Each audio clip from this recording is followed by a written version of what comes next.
सभी को नमस्कार। आज अनुवाद भाग 3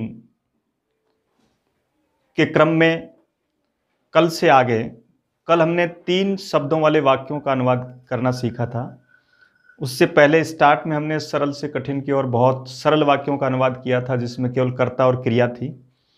कल जरूर हमने कर्ता क्रिया के अलावा कर्म तक के अनुवाद पढ़े थे। 2 लकारों से संबंधित अनुवाद हम पढ़ चुके हैं। वर्तमान काल लट लकार में पढ़ लिया हमने। कल हमने लोट लकार आज्ञार्थक में पढ़ा था। उसके साथ साथ रहा है रही है इस तरह के अनुवाद हमने सत्रि और सानस प्रत्यय के साथ अस धातु का प्रयोग करते हुए सीखे थे। आज उसमें थोड़ा सा एक आगे चल रहे हैं अपन। कर्ता और जो कर्म के पश्चात जिस क्रिया का हम प्रयोग कर रहे थे, आज हम इसमें आज के इस अनुवाद के टॉपिक में कर्ता और कर्म के साथ उनके विशेषणों के साथ कर्ता और कर्म को पढ़ेंगे। इस तरीके से आज का अनुवाद 5 या 5 से अधिक शब्दों का एक वाक्य रहेगा और उसके आधार पर हम अनुवाद करना सीखेंगे। यहाँ हम कर्ता और कर्म के बारे में कल की क्लास में हमने पढ़ा कि कर्ता में सामान्य क्रिया का जब प्रयोग होता है लकारों के अनुसार, तब कर्ता में प्रथम विभक्ति आती है और कर्म में द्वितीय विभक्ति आती है। आज हम इसी को आगे बढ़ाते हुए कर्ता का कोई विशेषण भी हो सकता है, इसी प्रकार कर्म का कोई विशेषण भी हो सकता है। तो हमसे गलती ये हो जाती है कि हम जब कर्म का विशेषण लिखने लगते हैं तो हो सकता है हम उसमें प्रथम व्यक्ति का प्रयोग कर जाते हैं।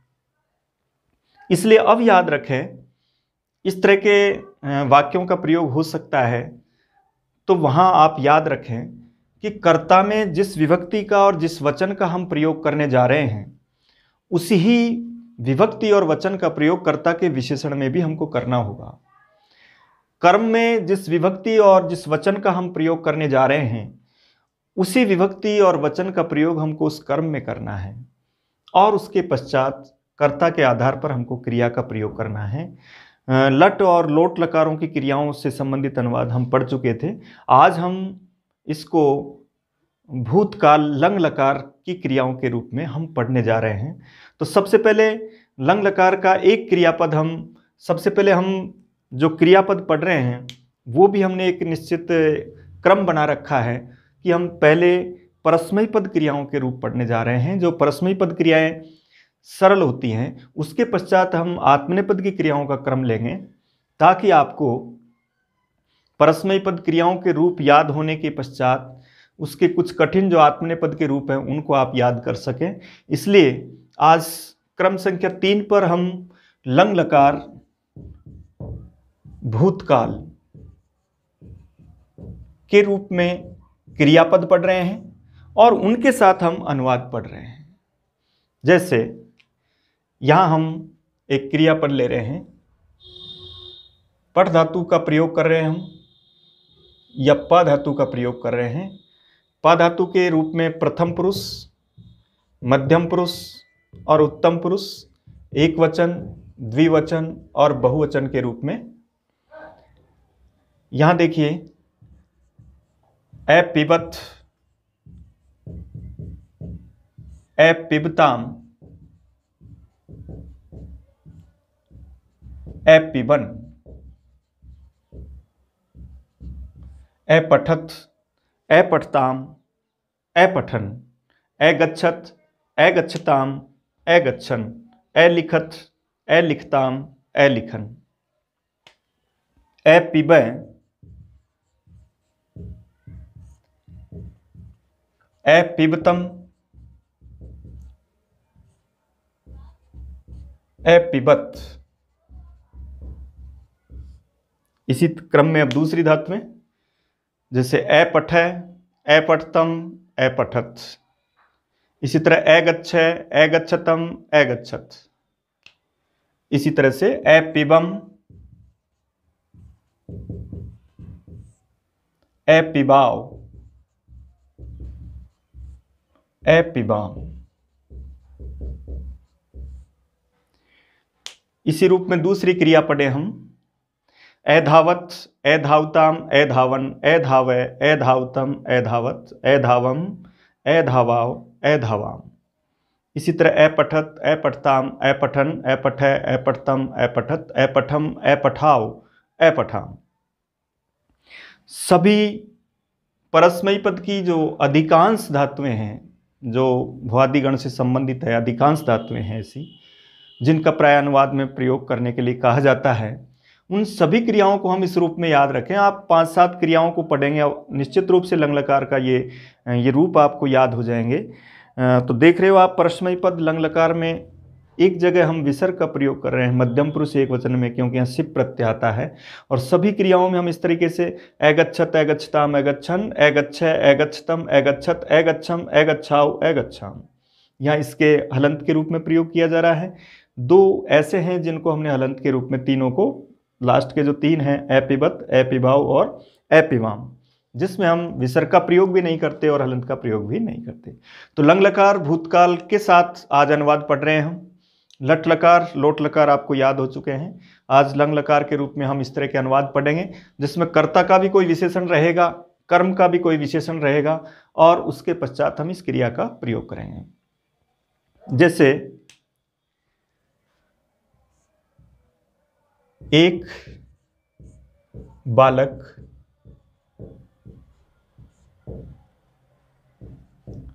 पांच फल, एक बालक ने 5 फल खाए। इस वाक्य का अनुवाद कर रहे हैं। जैसा मैंने पहले रूपरेखा बना रखी है कि कर्ता, कर्म और क्रिया, कर्ता का कोई विशेषण, कर्म का कोई विशेषण, और उसके बाद भूतकाल की एक क्रिया। तो देखिए, खाया, खाए, इसका मतलब ये आपका भूतकाल है। पहले, सबसे पहले वाक्य का अनुवाद करने से पहले हमको ये समझ लेना चाहिए कि ये वाक्य कौन से लकार से संबंधित है, और उसको पहचानना सरल है। अगर किसी में काम का पूरा होना पाया जा रहा है, इसका मतलब वहाँ हम लंग लकार का प्रयोग करेंगे।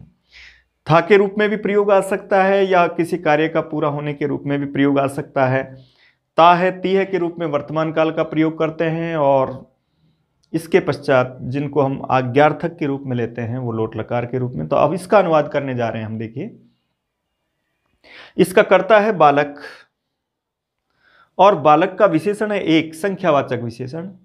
इसलिए देखिए, अधिकतर मैं संख्यावाचक का प्रयोग कर रहा हूं। तो यहां ये कर्ता है, देखिए, बालक है।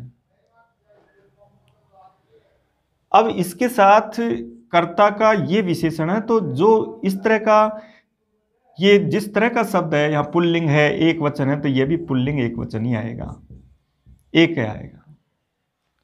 एक है, बालक है।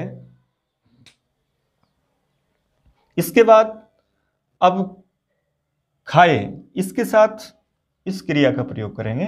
अपिबत के साथ अखादत आएगा। कर्ता लिख करके कर्ता के अनुसार पहले क्रिया लिखते हैं। तो कर्ता देखा आपने, कर्ता प्रथम पुरुष एक वचन, त्वम, युवाम, यूयम, अहम, आवाम, वयम को छोड़कर सभी कर्ता प्रथम पुरुष के होते हैं। एक वचन का प्रयोग आ रहा है तो एक वचन के रूप में हम लिखेंगे क्रिया। अब रहा कर्म की बात। कर्म को पहचानना भी सरल है। आप उस हिंदी के वाक्य के क्रियावाचक सबसे पहले क्या या किसको का, इस तरह का प्रश्न करें, और उसका जो उत्तर आएगा वो आपका कर्म है, उसमें आप द्वितीय विभक्ति भरें। अगर वो क्रिया अपने रूपों के अनुसार आती है तो उसमें कोई चेंज नहीं करना। अगर वो वाच्य परिवर्तन के रूप में आती है तब वहाँ प्रथमा हो जाती है, वो अलग बात है। लेकिन यहाँ अगर सामान्य क्रिया के रूप में उसका अनुवाद कर रहे हैं तब आपको इस तरीके से प्रयोग करना है। इसलिए यहाँ अब 5 फल खाए, तो 5 फल बहुवचन है, इसलिए फलम, फले, फलानी आएगा। इसके बाद देखो, अब 5 शब्द आ रहा है यहाँ। अगर मैं 5 की जगह 4 लिख देता हूं तो यहां चत्वारी आएगा, क्योंकि चतुर यानी जो 4 शब्द, 4 का वाचक है, वो पुल्लिंग में चत्वारे होता है, स्त्रीलिंग में चतस्र होता है, और नपुंसकलिंग में चत्वारी होता है, और फलानी जो है वो नपुंसकलिंग है, इसलिए उसके साथ चत्वारी शब्द का प्रयोग करेंगे। ये बहुत कठिन होता है जब हम संख्यावाचक शब्दों का प्रयोग कर रहे हैं, तो इसके साथ दोनों आज का जो कर्ता और कर्म के जो विशेषण है वो मैं संख्यावाचक ले रहा हूं, ताकि आपको एक से लेकर आगे आने वाली सभी संख्याओं का बोध हो कि वो संख्याएं किस तरीके से प्रयोग की जाती है, और एक तरह से उनके विशेषण विशेष्य के रूप में भी हम उसको समझ पाएंगे। और उसके साथ साथ भूतकाल की क्रिया को भी हम पढ़ेंगे। 3 चैप्टर पूरे हो रहे हैं एक साथ, संख्यावाचक शब्द, विशेषण विशेष्य और आपकी भूतकाल की क्रिया। तो देखा आपने, 1 से लेकर 4 तक के जो शब्द होते हैं वो तीनों लिंगों में चलते हैं, इसलिए 4 का वाचक शब्द आए तब आपको यहां चत्वारः पुल्लिंग के साथ, चतस्र स्त्रीलिंग के साथ, चत्वारी नपुंसकलिंग के साथ। इसलिए देखा आपने, फलानी नपुंसकलिंग है तो इसके साथ चत्वारी आएगा। मैंने 5 को इसलिए काटा क्योंकि 4 के बाद वाले जो शब्द है, 5 का जो शब्द है वो तीनों लिंगों में एक जैसा ही चलता है, यानी वो पुल्लिंग जैसा ही चलता है, इसलिए वहां हमको चेंज नहीं करने होते हैं। इसलिए हम पूरी संख्या को भी समझ लें आज के टॉपिक के साथ कि संख्यावाचक शब्दों को अनुवाद में किस तरीके से काम में लिया जाएगा कर्ता और कर्म के साथ। तो वहां देखो, इसके पश्चात चत्वारे शब्द में 4 का प्रयोग, इसी तरह 3 वाचक जो शब्द है उसमें त्रय, तिस्र और त्रीणी। अगर 3 का वाचक शब्द है तो पुल्लिंग में आपको त्रय लिखना है, स्त्रीलिंग में आपको तिस्र लिखना है, नपुंसकलिंग में आपको त्रीणी लिखना है। और इसी तरह 2 के वाचक शब्द में पुल्लिंग में आपको द्वौ लिखना है, स्त्रीलिंग में आपको द्वे लिखना है, और नपुंसकलिंग में भी आपको द्वे लिखना है। 1 वाचक शब्द आता है तो पुल्लिंग में आपको एक लिखना है, स्त्रीलिंग में एका, और नपुंसकलिंग में एकम लिखेंगे। अब देखिए, 1 से लेकर 4 तक के संख्यावाचक शब्द तीनों लिंगों में प्रयोग किए जाते हैं। यह उस पर निर्भर करेगा कि वो किसका विशेषण बन रहा है। वो जिसका विशेषण बन रहा है वो शब्द अगर पुल्लिंग है तो आपको पुल्लिंग लिखना है, अगर वो स्त्रीलिंग का विशेषण बन रहा है तो आपको स्त्रीलिंग लिखना है, और अगर वो नपुंसकलिंग का विशेषण बन रहा है तो आपको नपुंसकलिंग लिखना है। इस तरीके से हम अनुवाद जब करें तब देख लें कि वो संख्या किसके लिए आ रही है। अगर वो कर्ता के लिए आ रही है तो कर्ता की विभक्ति के अनुसार, कर्म के लिए आ रही है तो वो कर्म के अनुसार, और अन्य कारकों के अनुसार आ रही है तो अन्य कारकों के अनुसार। लेकिन आज का जो टॉपिक है हमारा वो कर्ता और कर्म, उसके साथ संख्यावाचक विशेषण, और उसके पश्चात हमारे भूतकाल की क्रिया। देखिए दूसरे वाक्य से हम अनुवाद कर रहे हैं। जैसे ये लिखा, देखिए, 2 बालिकाओं ने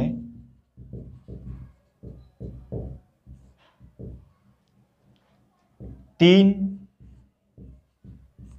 कविताएं पढ़ी। देखिए, पढ़ी का मतलब भूतकाल है, और भूतकाल के आधार पर अनुवाद करना। अब हमको भूतकाल का मतलब हमारा लंग लकार है, सामान्य, और उसके रूप में ये क्रिया है। तो यहां समझ में आया कि भूतकाल से अनुवाद बनाना है। अब सबसे पहले उसका कर्ता ढूंढना है। कर्ता किसने पढ़ी? बालिकाओं ने। 2 बालिकाओं ने 3 कविताएं पढ़ी। इसका मतलब अब यहां बालिकाएं कितनी हैं? 2, इसलिए द्विवचन का प्रयोग करेंगे। बालिका शब्द कौन सा लिंग है? स्त्रीलिंग, इसलिए स्त्रीलिंग में देखिए 2 शब्द अगर पुल्लिंग में आता है तो द्वौ करें, स्त्रीलिंग में आपको द्वे करना है, नपुंसकलिंग में भी आपको द्वे करना है, तो यहां द्वे आएगा। इसलिए देखिए द्वे, इसके बाद लिखा बालिके, बालिका शब्द स्त्रीलिंग, बालिका, बालिके, रमा, रमे, ये सब तो आप पहले पढ़ चुके हैं, और उन शब्दों के आधार पर आपने इसको लिखा द्वे बालिके। याद रखें, जैसा शब्द होगा, जिस लिंग का होगा, जिस वचन का होगा, वही इसमें आएगा। तो यहां द्वे बालिके। इसके बाद अब 3 कविताएं, कविता शब्द भी स्त्रीलिंग है, तो कविता क्या है? कर्म, और कर्म में कौन सी विभक्ति आती है? द्वितीया, और द्वितीया का बहुवचन रमा शब्द याद है तो आप बिल्कुल गलत नहीं करेंगे इसको।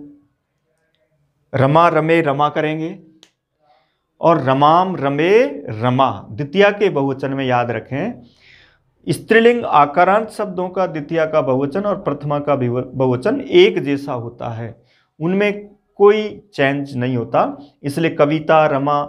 अब यहाँ कविता शब्द स्त्रीलिंग है और स्त्रीलिंग के लिए ये शब्द है त्रिय, पुल्लिंग के लिए आएगा। स्त्रीलिंग के लिए हम तिस्रय लिखेंगे और ये प्रथमा और द्वितीय विभक्ति में तिस्रय ही होता है, इसलिए यहां तो द्वे बालिके, तीसरा है कविता। अब देखिए कर्ता द्विवचन है और द्विवचन के कर्ता के साथ प्रथम पुरुष है, इसलिए प्रथम पुरुष के साथ हम ये करेंगे। तो अपठताम,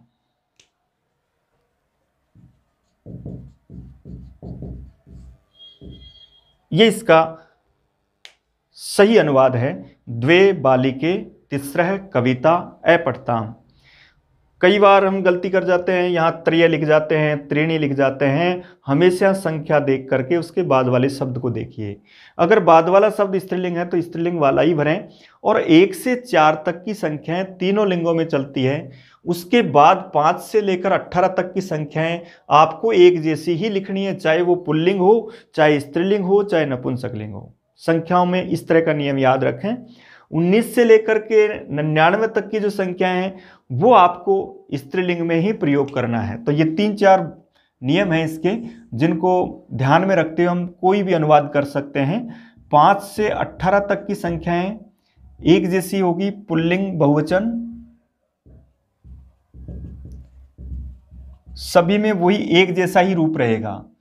और 19 से लेकर 99 तक की संख्याएं स्त्रीलिंग एक वचन होंगी। याद रखें, स्त्रीलिंग एक वचन का हमको उसके साथ प्रयोग करना है। जैसे देखिए, अब हम 1, 2, 3 और 4 के रूप में अनुवाद पढ़ा हमने।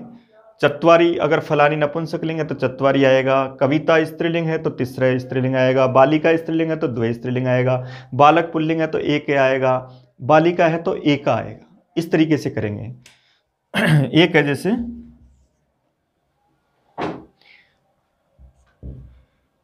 इसके बाद लिखें जैसे 5 छात्रों ने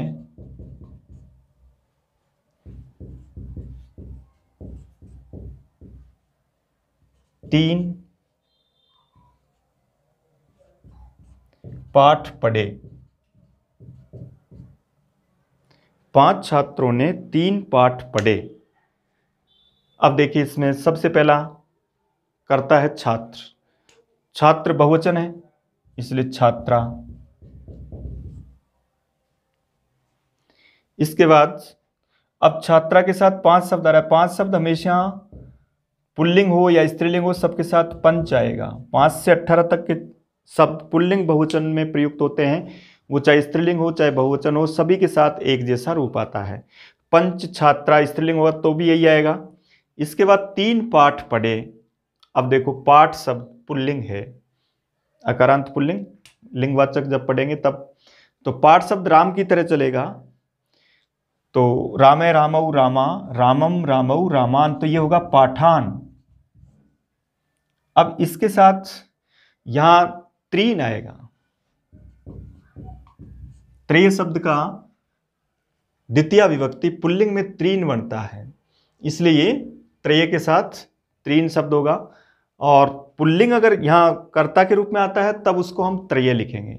लेकिन यहां कर्म है और कर्म के साथ द्वितीय विभक्ति आती है, तो याद रखो नपुंसकलिंग में कोई चेंज नहीं होगा। चत्वारी चत्वारी आएगा, चाहे वो कर्ता हो, चाहे कर्म हो, चाहे प्रथम विभक्ति हो, चाहे द्वितीय हो, उसमें एक जैसा ही आएगा, वहां गलती नहीं करें। स्त्रीलिंग में भी चतस्र चतस्र, तीसरे तीसरे, इस तरह का ही शब्द आएगा। लेकिन जो त्रि शब्द है त्रय, पुल्लिंग में जहाँ त्रय आ रहा है उसका द्वितीय विभक्ति बहुवचन में त्रीन रूप बनता है, इसलिए पंच छात्रा त्रीन पाठान। अब इसके बाद ये बहुवचन है, तो अब यहां देखो अपठत, अपठताम, अपठन, इस तरह का प्रयोग करेंगे। अपठन 5 से लेकर 18 तक, जैसे एक लिखा भासने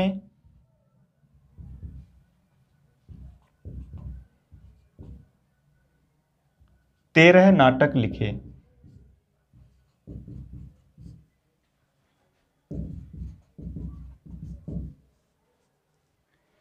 अब यहां देखिए, भास इस वाक्य का कर्ता है और उसके साथ अब 13 त्रयोदश नाटकानि। त्रयोदश शब्द हमेशा पुल्लिंग बहुवचन में ही प्रयोग किया जाएगा, चाहे नाटक शब्द नपुंसकलिंग हो तो भी हमको वही लिखना है। इसलिए वहां त्रयोदश नाटकानि अलिखत। भास एक वचन है, प्रथम पुरुष एक वचन के रूप में प्रयोग किया गया है, इसलिए प्रथम पुरुष एक वचन के साथ हम इसका प्रयोग कर रहे हैं। इसलिए यहाँ त्रयोदश शब्द पुल्लिंग में ही प्रयोग होगा, चाहे नाटकानि नपुंसकलिंग हो, और उसके साथ नाटकम नाटके नाटकानि प्रथमा बहुवचन में भी यही बनेगा, द्वितीय बहुवचन में भी यही बनेगा। अलिखत का प्रयोग करेंगे। इसलिए यहाँ से 5 से लेकर 18 तक की जो संख्यावाचक शब्द हैं उनको हमको इस तरीके से उसके बाद वाला शब्द जिस तरह का है उसके आधार पर उसका प्रयोग करना है। लेकिन ये जरूर याद रखना है कि कौन कौन से संख्यावाचक शब्द तीनों लिंगों में अलग अलग रूप होते हैं और किन के एक जैसे ही रूप होते हैं, वहाँ पर किस तरह का परिवर्तन नहीं हो सकता। आगे के उदाहरण जैसे देखते हैं अपन इसमें। देखिए आगे लिखते हैं अपन, अब यह थोड़े संख्यावाचक शब्दों के रूप में, जैसे 20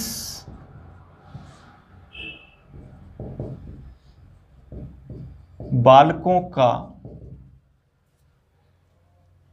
समूह आया। ऐसा एक वाक्य है, देखिए 20 बालकों का समूह आया। अब जैसे मान लो मैंने आपको अभी षष्ठी विभक्ति नहीं पढ़ाई है तो उसके रूप में हम ये भी कह सकते हैं 20 बालक आए, इतना ही अनुवाद करें, क्योंकि अभी षष्ठी का आपने प्रयोग नहीं सीखा है काके के रूप में। तो 20 बालक आए, इसका जैसे अनुवाद करेंगे हम, तो अब देखिए 20 बालक क्या है, इसमें कर्ता है, इसलिए बालकाः। अब बालका बहुवचन है इसलिए वहां क्या आएगा, आगच्छन्। बहुवचन है तो बहुवचन आएगा, बालका आगच्छन्। अब 20 का अनुवाद करना है हमको, तो 3 शब्दावली याद रखें संख्या के लिए। केवल 1 से 4 तक के संख्यावाचक शब्द तीनों लिंगों में चलते हैं, 5 से 18 तक पुल्लिंग बहुवचन में चलता है, और 19 से लेकर 99 तक के जो शब्द हैं वो स्त्रीलिंग एक वचन में ही चलते हैं। वो चाहे शब्द उसका आगे आने वाला पुल्लिंग हो या नपुंसकलिंग हो, कोई भी हो, क्योंकि वो शब्द लिंग प्रकरण के अनुसार ये पढ़ा गया कि ये स्त्रीलिंग ही होगा, एक वचन ही होगा, तो वहाँ स्त्रीलिंग एक वचन का ही प्रयोग करेंगे। इसलिए इसमें विंशति आएगा, विंशति बालकाः आगच्छन्, ये इसका सही अनुवाद होगा।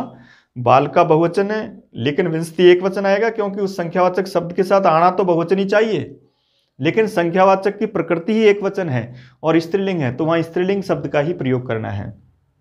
चाहे इसके साथ आप नपुंसकलिंग शब्द लिखें तो भी यही आएगा। दूसरा है जैसे 19 से लेकर जैसे 63, अब वहां 30 आएगा, जैसे बालिकाएं, 30 बालिकाएं,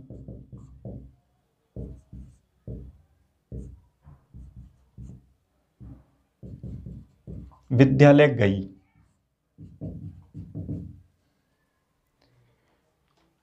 गई का मतलब भूतकाल और उसके साथ हम लंग लकार का प्रयोग करेंगे।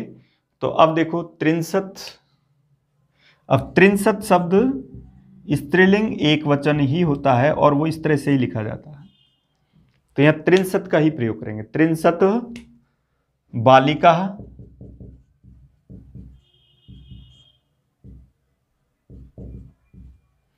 विद्यालयम्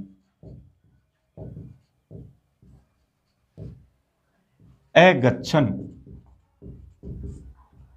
बहुवचन का प्रयोग है इसलिए अगच्छत्, अगच्छताम्, अगच्छन्, इसका प्रयोग करें। कर्ता को देखें, कर्ता बहुवचन है, बहुवचन की क्रिया लिखें और उसके साथ अगर उसका संख्यावाचक शब्द इस तरह का प्रयोग आता है तब आपको यहाँ पर विद्यालय में कर्म है तो कर्म के रूप में किए। जैसे अध्यापक ने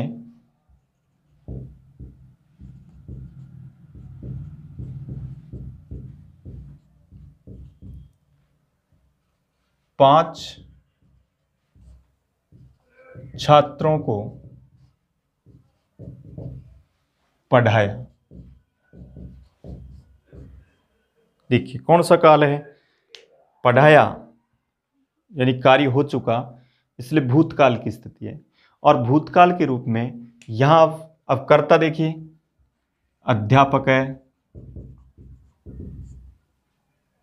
अब देखिए पढ़ना का होता है पठ, पठती पठते पठंती यानी पढ़ता है, अपठत अपठताम अपठन यानी पढ़ा। लेकिन पढ़ाया इस तरह का आगे हम एक अनुवाद का टॉपिक अलग से लेंगे जिसमें कोई क्रिया पढ़ना पढ़ाना लिखना लिखवाना इस तरह का होता है। यहाँ इसके अंतर्गत यहाँ इसको आप पढ़ें, ये अपाठियत होगा। अपठत की जगह क्या होगा, अपाठियत। पढ़ाया पढ़ा तब तो है अपठत और पढ़ाया तब है अपाठियत। अपाठियत अध्यापक है। अब यहां क्या आता है, किसको पढ़ाया, छात्रों को, तो ये कर्म हुआ और कर्म के रूप में छात्रान। याद रखें ये कर्म है, द्विवचन द्वितीय विभक्ति बहुवचन आएगा छात्रान, और वहां पंच शब्द आता है।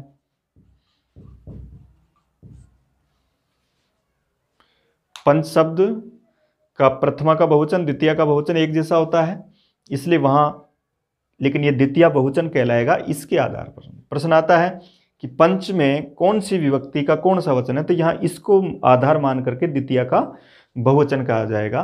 अध्यापक है, पंच छात्रान अपाठियत, इस तरीके से करेंगे। तुमने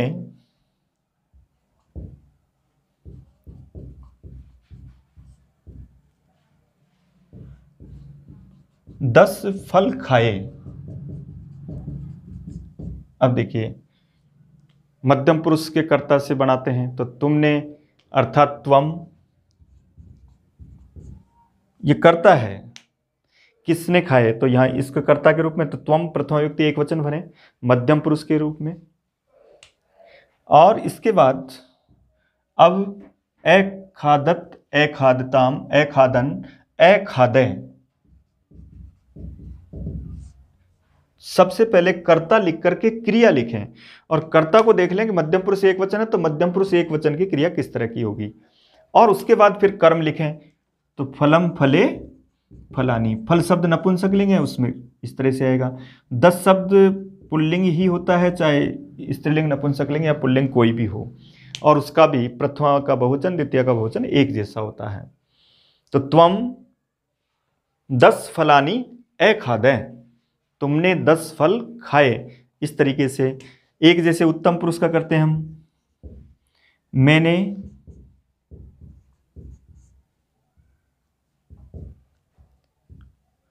6